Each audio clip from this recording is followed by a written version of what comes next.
Tonight, a look at the growing phenomenon of meatless protein. Americans eat the equivalent of 322 quarter-pound burgers per person every year. That's 3 times as much beef as the world average. And with each pound requiring more than 50 gallons of water, producers in drought-stricken California are looking to find other ways to get protein into our diets. Our story comes to us from Dr. James Hamblin, a senior editor at The Atlantic magazine. I'm here at the Bon Appetit Food Tech Conference in San Francisco, where startups are competing to replace animal meat with new, sustainable sources of protein. Insect protein combines nutritional density of animal protein with the environmental efficiency of plant protein. We do not put insects anywhere in or around our product. We're using pea protein and brown rice protein. With the soy, we ferment it just to the very tiny pieces. While the industry is divided on exactly what protein source is best, it is in agreement that animal meat alternatives will be necessary to feed the rapidly expanding world population. The Los Angeles-based startup Beyond Meat has invented some plant-based chicken and beef that's getting particular attention from investors, like Bill Gates.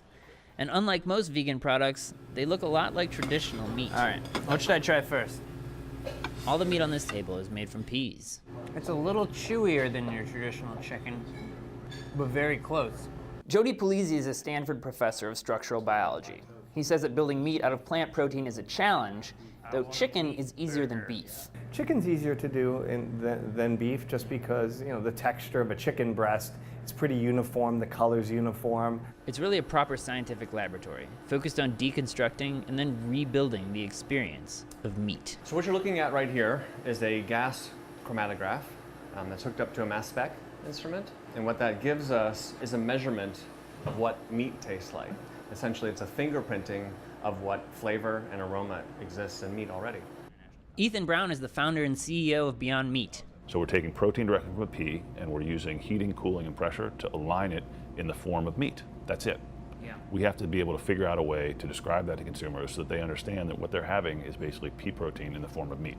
Sounds like processed food. I don't eat processed food. I was told not to eat processed food. I worked so hard to say that. No meat at all is the American future. Meat is really made of those 5 constituent parts, the amino acids, lipids, carbohydrates, minerals, and water. They're all actually present in plants. What we're doing is building a piece of meat directly from those plants, and so the compositions are basically the same. Right. And in that case, we are delivering meat. Meat that the American consumer needs to be convinced might be as good as the beef or pork they're accustomed to eating. So you study sort of the sociological aspect of people's reactions to these foods? So it's the whole performance around the food. So it's the words that are being used, it's the packaging, it's where it's located within the supermarket. Although Beyond Meat is already available nationally at Whole Foods, Walmart, and other select retailers at prices comparable to animal meats, product placement does influence sales. Because of my height, they put it up here. So here are some of the packages. Here with tofu.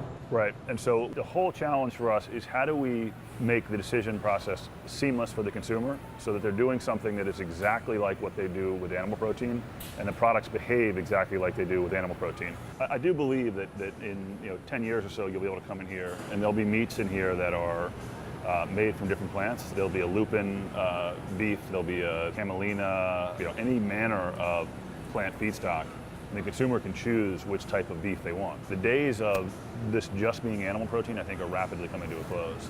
Maybe not rapidly, but all the factors are in place that could lead to a shift in our collective thinking about meat. Beyond Meat is currently available in 10,000 locations, with major expansion slated for the new year. Maybe when plant-based meats are at our fingertips, we'll do the American thing. Eat them. For PBS NewsHour, I'm James Hamblin in El Segundo, California. You can find more reports by Dr. Hamblin at theatlantic.com.